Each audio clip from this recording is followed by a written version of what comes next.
Assalamualaikum warahmatullahi wabarakatuh. Yang terhormat Bapak atau Ibu dosen, nama saya Ari Istiani, NIM 223174707496, kelas 001 di LPTK Universitas Negeri Malang. Dalam kegiatan ini, saya akan menyajikan LK 3.1, menyusun best practice. Menyusun cerita praktis baik atau best practice menggunakan metode STAR: situasi, tantangan, aksi, refleksi, dan hasil. Terkait dengan pengalaman mengatasi permasalahan siswa dalam pembelajaran, ada 4 komponen yang harus diperhatikan dalam menyusun cerita praktis.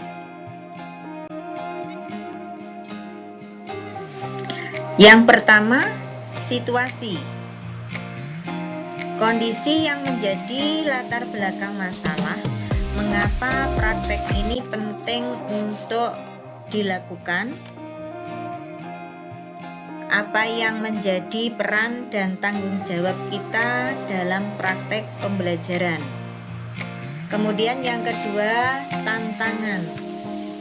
Di sini apa saja yang menjadi tantangan untuk mencapai tujuan tersebut? Siapa yang terlibat? Kemudian yang ketiga, aksi. Langkah-langkah apa yang dilakukan untuk menghadapi tantangan tersebut? Strategi apa yang digunakan? Bagaimana prosesnya dan sumber daya, materi yang diperlukan untuk melaksanakan strategi ini? Kemudian yang keempat, refleksi hasil dan dampak.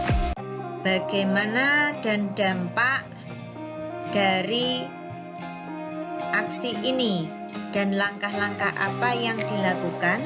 Apakah hasilnya efektif? Kemudian lokasi yang saya gunakan dalam praktek pembelajaran ini ada di SMP Negeri 2 Ngadiluwe. Lingkup pendidikannya sekolah menengah pertama. Tujuan yang ingin dicapai, meningkatkan minat belajar siswa.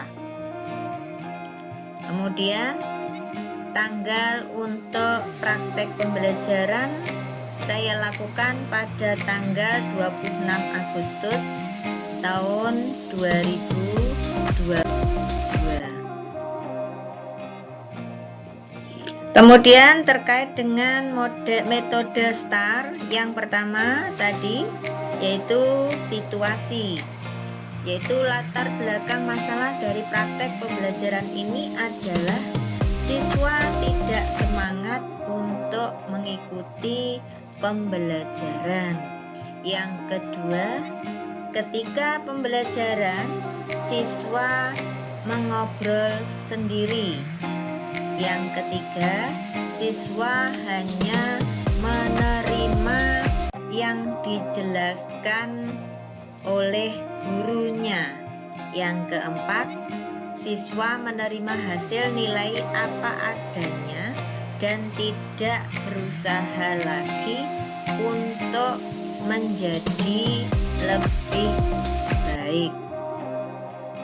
Yang kelima, kurang inovatifnya metode dan media pembelajaran yang digunakan guru sehingga kegiatan belajar kurang menarik minat dan motivasi siswa untuk belajar. Kemudian praktek pembelajaran yang saya lakukan penting untuk dibagikan karena pada praktek pembelajaran ini menggunakan metode atau model pembelajaran problem based learning atau PBL, di mana model pembelajaran ini melibatkan peserta didik untuk dapat berdiskusi, berpikir kritis untuk memecahkan masalah, dapat mengatasi permasalahan yang dihadapi guru di kelas. Metode pembelajaran based learning atau berbasis masalah ini mempunyai ciri-ciri: 1.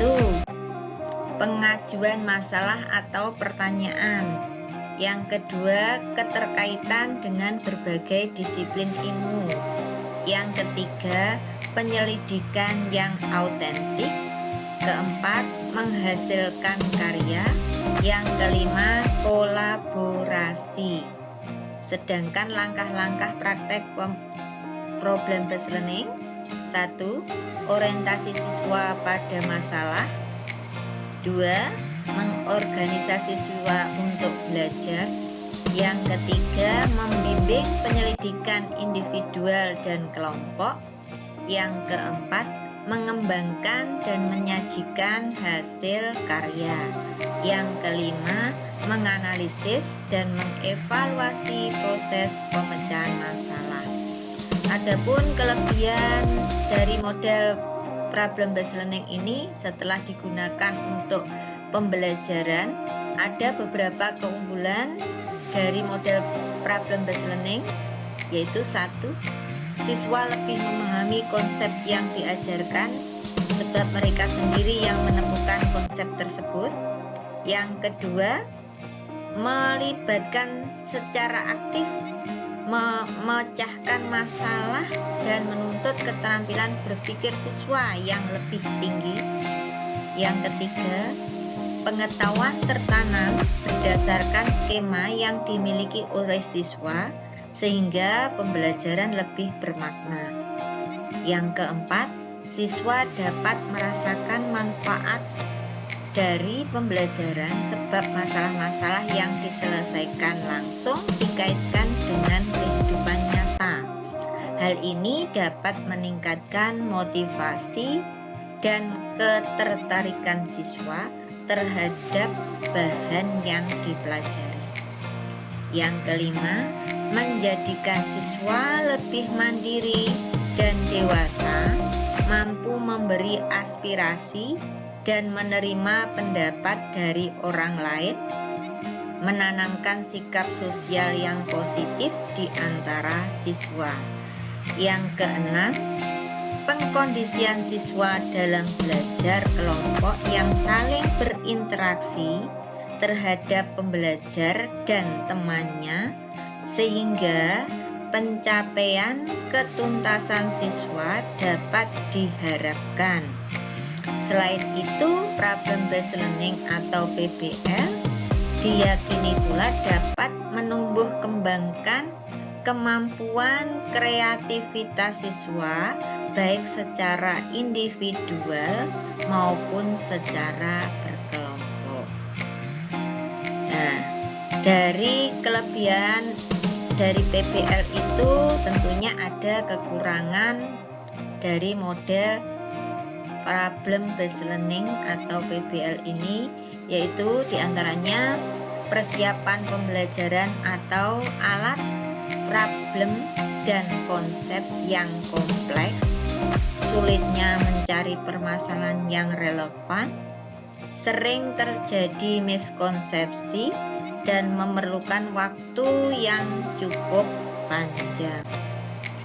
Menurut saya masih banyak juga guru di luar sana yang mengalami permasalahan yang sama seperti saya alami, sehingga saya mengharapkan praktek ini selain bisa memotivasi saya dalam menerapkan pembelajaran yang inovatif, juga diharapkan bisa menjadi referensi dan inspirasi bagi rekan-rekan guru yang mengalami masalah yang sama dengan yang saya temukan di sekolah tempat saya Kemudian metode STAR yang kedua yaitu tantangan.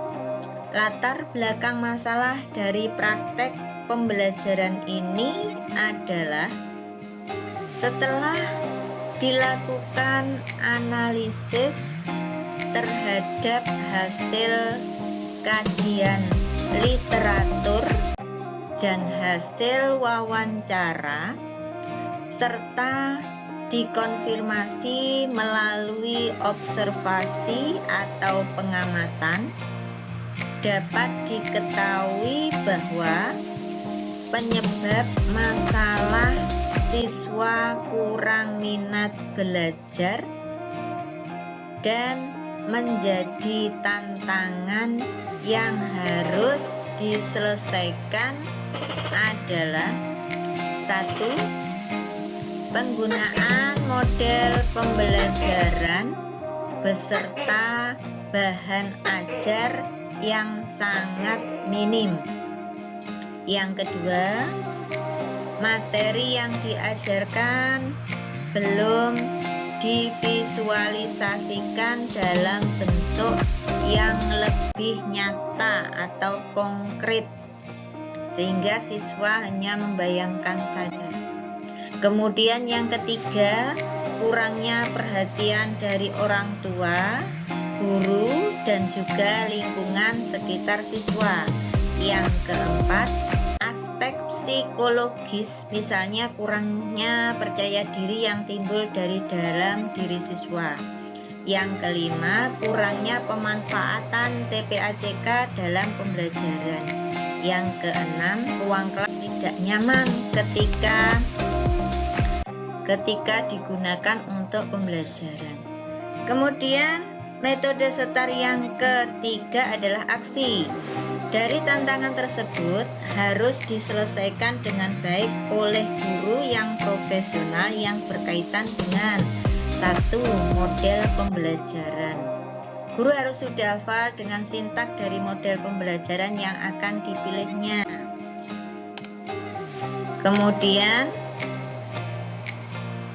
harus urut dari kegiatan pendahuluan, kegiatan inti, dan kemudian kegiatan penutup. Yang kedua, media ajar. Guru bisa menggunakan media konkret sehingga siswa lebih memahami materi yang disampaikan. Yang ketiga, penilaian.